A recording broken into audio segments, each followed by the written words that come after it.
암보다 더 무서운 건 치료가 끝났다고 안심한 뒤에도 다시 찾아오는 두 번째 암입니다. 항암 치료를 마치고 평온하게 지내던 분이 단 몇 달 만에 다시 병원 문을 두드리는 경우가 있습니다. 검사 결과는 충격적입니다. 암이 재발했거나 다른 장기로 전이된 상태죠. 그런데 그 이유가 뭔지 아십니까? 바로 매일 먹는 이것 한 가지 때문입니다. 더 놀라운 건 그게 우리가 평생 건강식이라 믿어온 것들이라는 겁니다. 특히 60대 이상 어르신들이 몸에 좋다고 믿으며 아침 저녁마다 빼놓지 않고 드시는 바로 그 음식입니다. 오늘 이 영상을 끝까지 보시면 암 환자가 절대 먹으면 안 되는 위험한 음식 5가지와 3개월 만에 암세포를 굶겨 죽이는 황금식단까지 모두 알려드리겠습니다. 안녕하세요. 저는 암치료를 전문적으로 하는 종양내과 박사 최태영입니다. 30년간 수많은 환자분들을 지켜보며 똑같은 치료를 받았는데도 어떤 분들은 계속 재발하시고 어떤 분들은 10년이 지나도 건강하게 지내세요. 처음엔 운이나 체질 차이라고 생각했는데 자세히 관찰해보니 한 가지 공통점이 있었어요. 드시는 음식이었습니다. 하지만 사실 10년 전까지만 음식이 암과 관련이 있다는 주장은 의학계에서 크게 주목받지 못했습니다. 대부분의 의사들이 암 치료는 수술과 항암제, 방사선이 가장 중요하다고 생각했어요. 음식은 지극히 개인적인 영역으로 치부했거든요. 저 역시 처음엔 마찬가지였습니다. 그런데 2015년부터 상황이 완전히 바뀌기 시작했어요. 독일의 막스 플랑크 연구소에서 암세포가 정상세포보다 포도당을 20배나 더 많이 소비한다는 사실이 밝혀진 거예요. 암세포가 좋아하는 음식이 있다는 걸 과학적으로 증명한 거죠. 이때부터 철저한 식단 관리와 생활 습관 하나로 암 발병 후 10년 생존율을 90% 이상으로 끌어올리는 협회들이 등장합니다. 그 대표적인 곳이 바로 일본의 이즈모 암 환자 자조 모임이에요. 이곳의 10년 생존율이 얼마나 될까요? 놀랍게도 95%예요. 일반적인 암 치료 생존율과 비교하면 정말 기적 같은 수치죠. 이들이 특별한 치료를 받는 걸까요? 아니에요. 오히려 일반 병원 치료보다 단순해요. 그런데 생존율은 압도적으로 높아요. 이들의 비밀은 단 하나였습니다. 바로 특정 음식들을 절대 먹지 않고 한 가지 생활 습관을 지키는 거예요. 도대체 어떤 음식들을 끊었길래 이런 놀라운 결과가 나왔을까요? 지금부터 그 비밀을 하나씩 공개해 드리겠습니다. 그리고 지금 이 순간에도 암으로 고생하거나 고생했던 경험이 있으신 분들은 댓글에 저요 한 글자만 남겨주세요. 제가 꼭 읽어보겠습니다. 그럼 먼저 암세포가 정확히 어떤 존재인지 알아보겠습니다.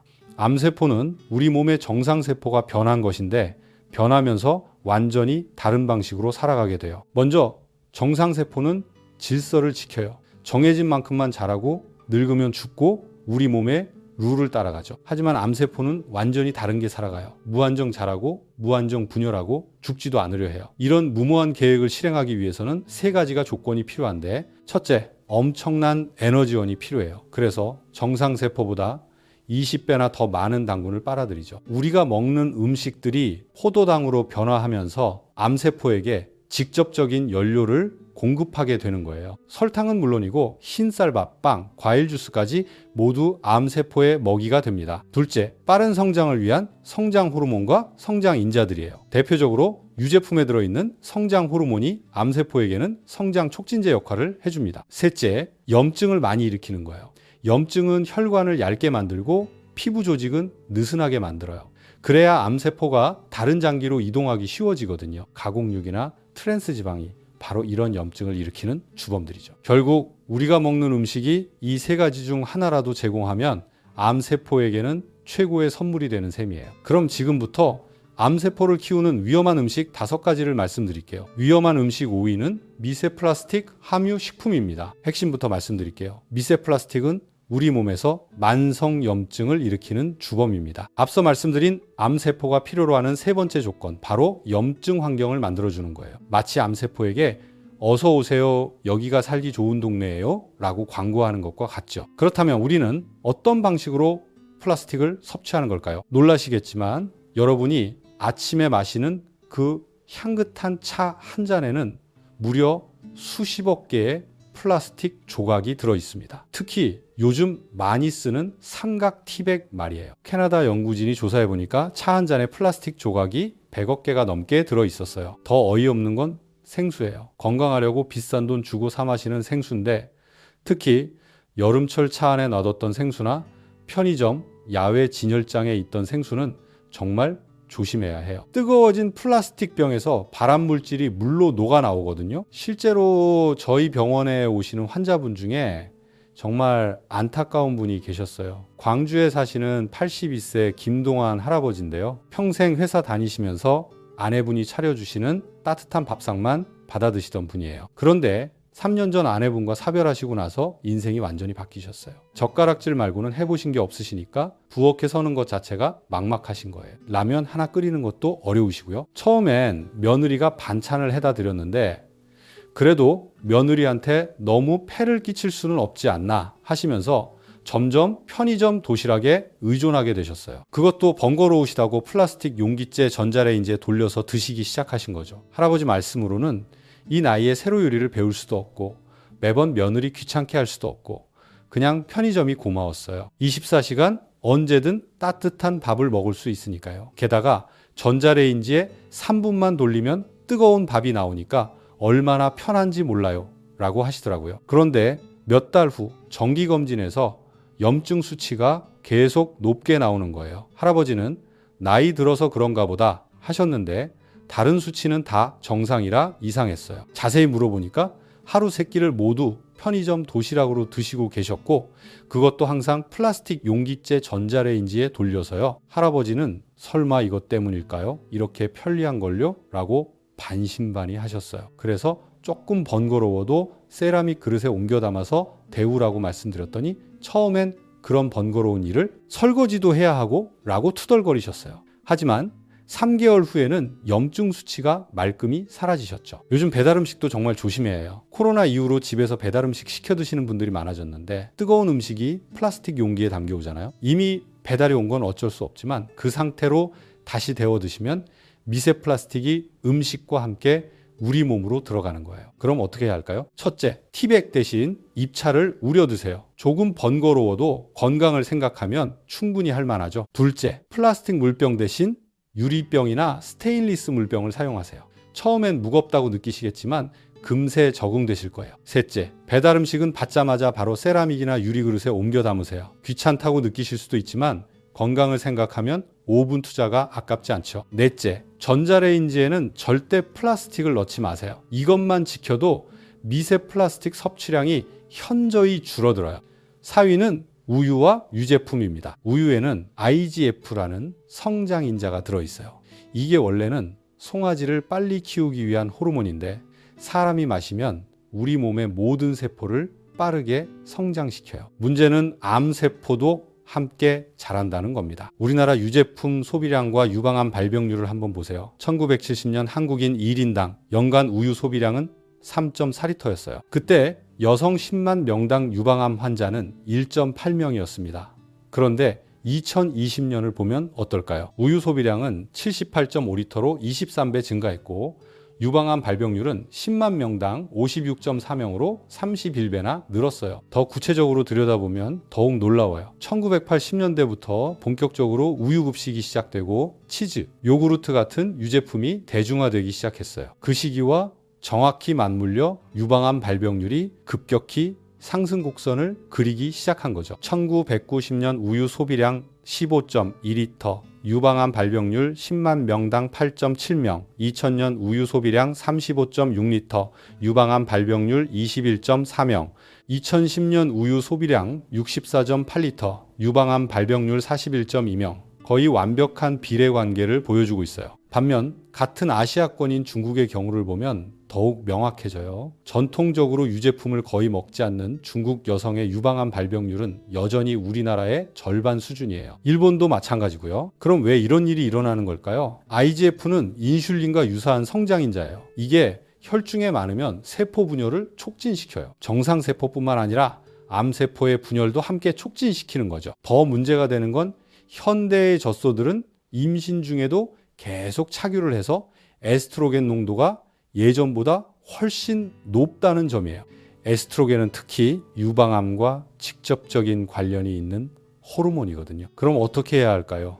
완전히 끊기 어려우시다면 서서히 줄여가세요. 우유 대신 두유, 아몬드유, 귀리우유로 바꾸시고 치즈 대신 두부나 견과류를 활용하세요. 요구르트는 코코넛 요구르트나 그리스식 무가당 요구르트로 대체할 수 있어요. 3위는 트랜스 지방과 튀긴 음식입니다. 트랜스 지방은 우리 세포막을 딱딱하게 만들어서 산소와 영양분의 출입을 차단해요. 암 환자에게 가장 중요한 게 바로 산소 공급인데, 트랜스 지방 때문에 정상세포는 산소를 못 받고 오히려 산소를 싫어하는 암세포만 유리해지는 상황이 벌어지는 거죠. 기름을 180도 이상 고온에서 가열하는 순간 분자 구조가 완전히 바뀝니다. 자연에는 존재하지 않는 인공 트랜스 지방이 만들어지는 거예요. 이 트랜스 지방이 우리 몸에 들어가면 세포막에 끼어 들어가서 세포의 정상적인 기능을 방해해요. 하버드 보건대학원에서 3만 명을 20년간 추적한 대규모 연구 결과를 보면 충격적입니다.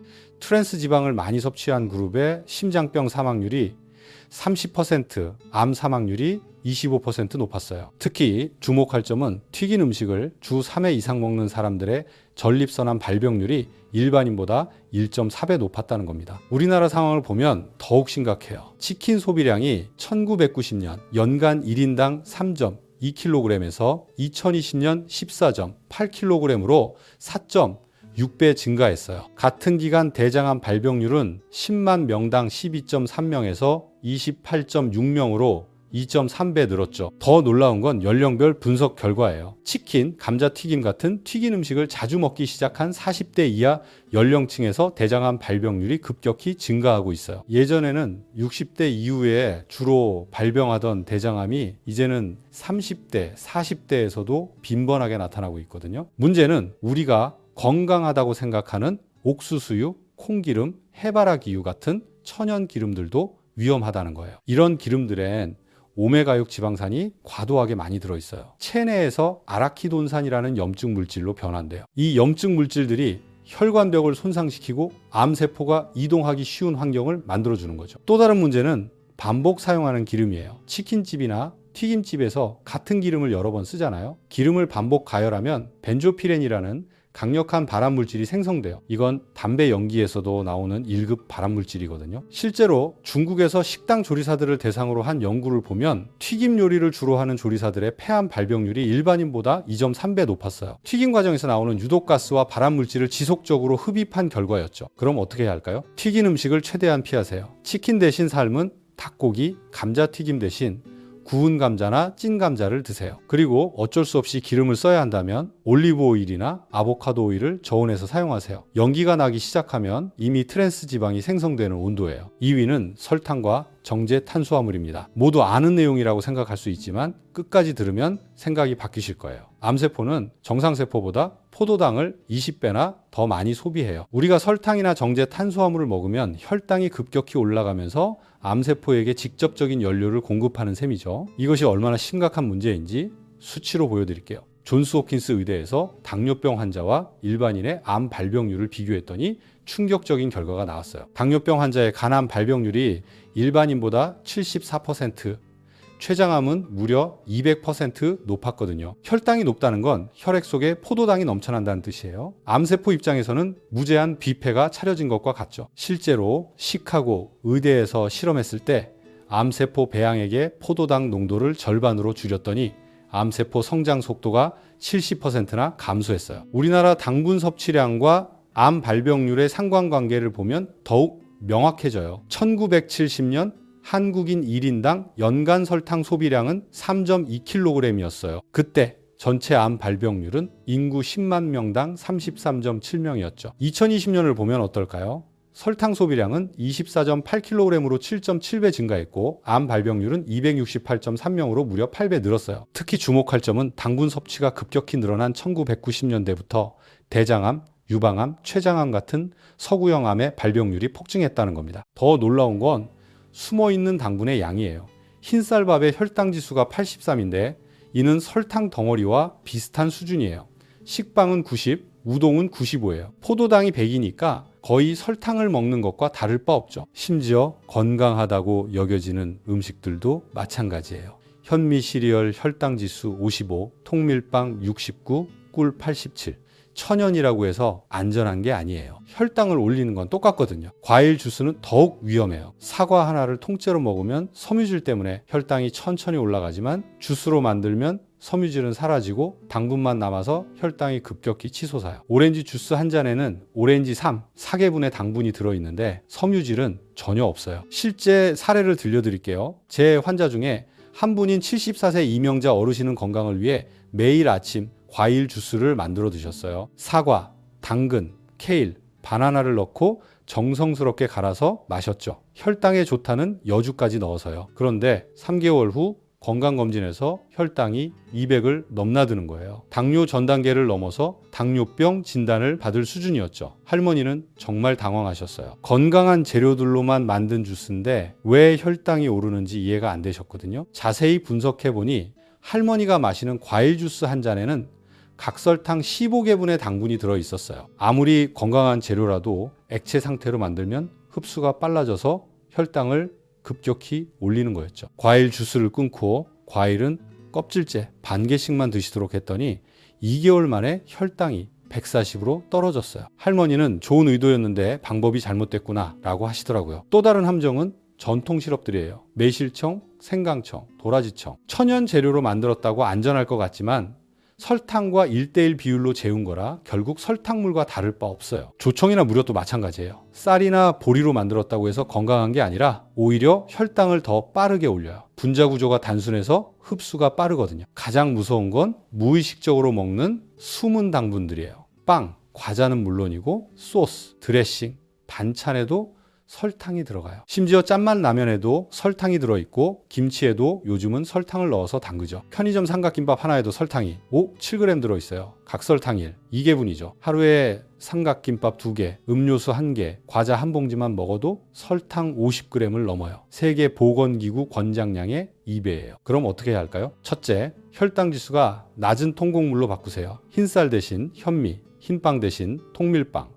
우동 대신 메밀국수를 선택하세요. 둘째, 과일은 주스가 아닌 통과일로 드시되 하루 2개로 제한하세요. 당분이 적은 베리류나 사과 반 개 정도가 적당해요. 셋째, 식사 순서를 바꾸세요. 채소부터 먼저 드시고 그 다음 단백질, 마지막에 탄수화물을 드세요. 이렇게 하면 혈당 상승을 늦출 수 있어요. 넷째, 가공식품의 성분표를 꼼꼼히 확인하세요. 설탕, 과당, 포도당, 옥수수 시럽 등 이름만 바뀐 당분들이 숨어 있어요. 마지막으로 암 환자들이 절대 먹으면 안 되는 음식 1위는 가공육입니다. 가공육은 세계보건기구가 담배, 성면과 같은 등급인 1급 발암물질로 분류한 음식이에요. 가공 과정에서 들어가는 아질산 나트륨이 우리 몸에서 니트로사민이라는 강력한 발암물질로 변하기 때문이죠. 매일 50g씩만 먹어도 대장암 위험이 18% 증가해요. 50g이 얼마나 될까요? 햄 2장, 소시지 1개 정도예요. 생각보다 적죠? 문제는 우리가